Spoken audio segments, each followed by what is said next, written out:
This is Monroe Medical Center. You have a cafeteria over there. This here's Dr. Khan. Behind we have our security room and our locker room. Inside the locker room is a personal locker if you need to store things.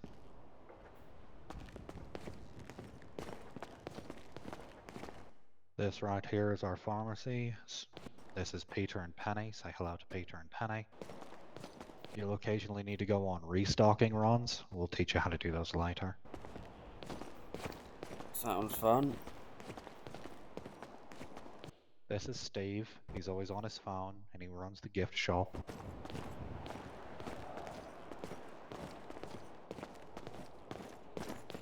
There's our optometrist's office, the eye doctor. Here's the dentist.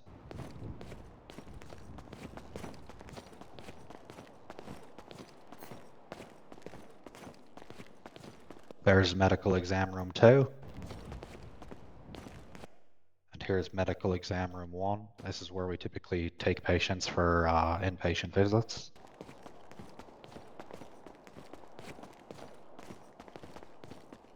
Then we'll It's unfortunate I couldn't have had this tour last night because of my visual issue. That's alright.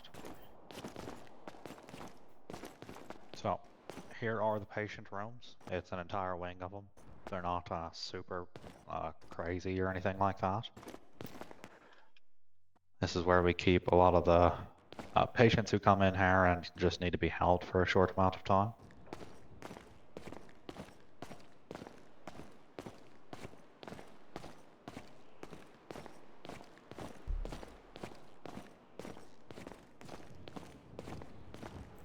So, more patient exam rooms, pretty much, just here on the corner. Then we head on up again.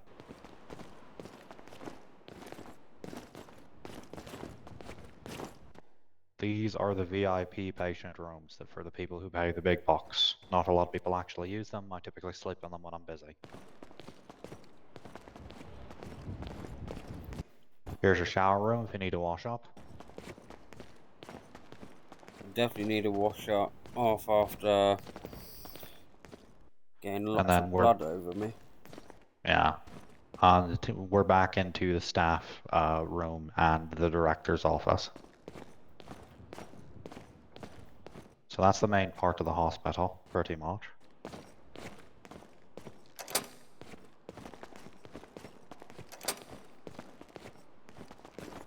You continue going up the stairs there, you'll reach the Zen Garden and the helicopter.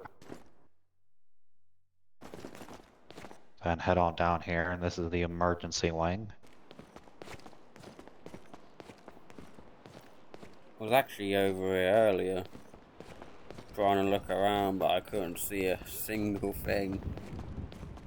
Yeah, it's a pretty large hospital for eyes to see, so. Once again, go up the stairs here, you'll hit the helicopter pads.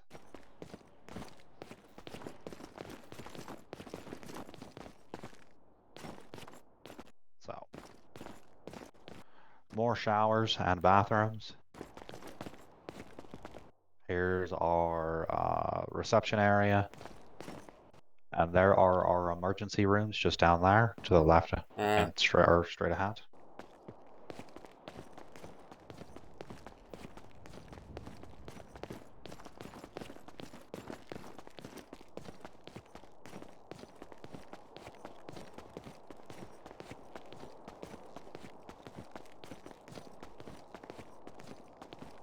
This is our vehicle garage.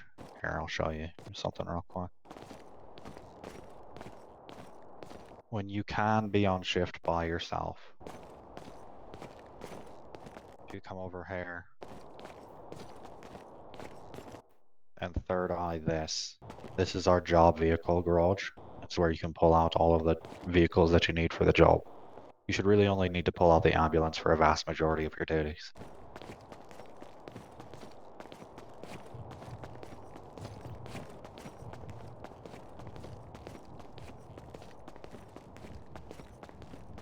Just down the hall here to the right is the forensics lab.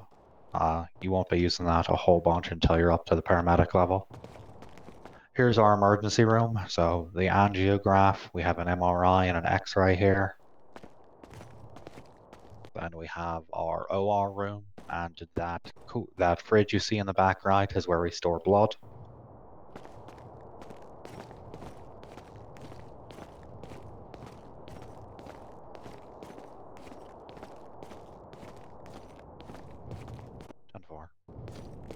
Here's our intensive care unit for people who are recovering from surgery.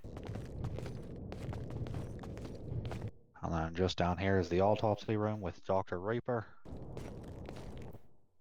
If you're bored and need to make money, you can do organ runs for Dr. Reaper. Yeah. Doesn't sound too bad.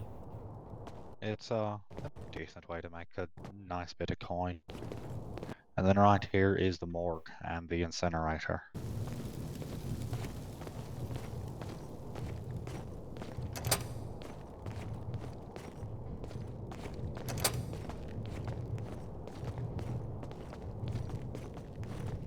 And that's the hospital. I would recommend just spending your time just sort of walking around, getting used to where everything's at. Yeah. So I'm just wondering, well, when everyone's off duty, all the lights are off, right? Colin keeps the place lit and running while we're not on duty. He's the one that runs most of the stuff when we're not around. That doesn't explain why it was pitch black everywhere earlier when I was on. City.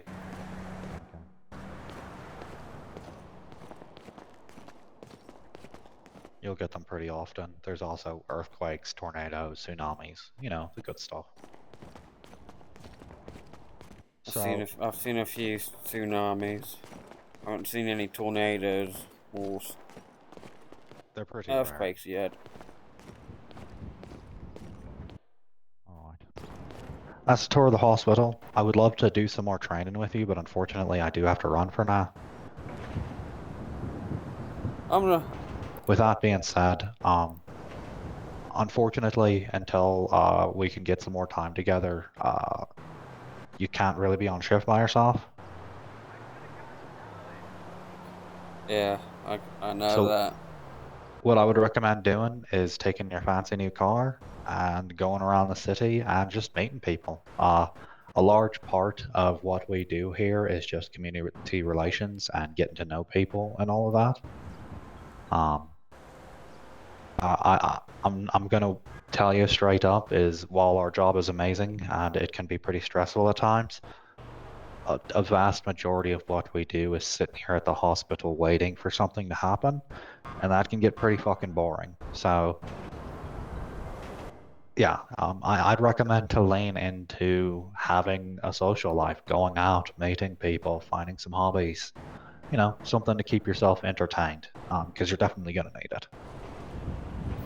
Yeah, and not having a car was a very painful experience. Well, you have a car now. Please be careful. No speeding, anything like that.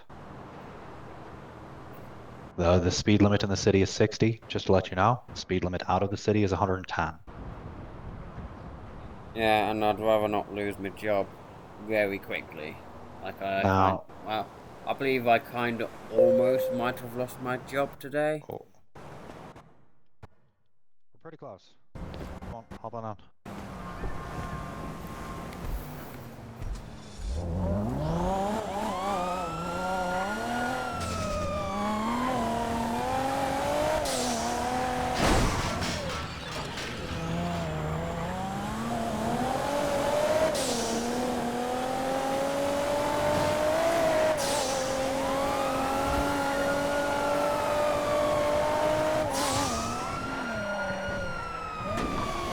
Oh, why are the brakes on this shot all of a sudden? Okay, I'll have to fix that.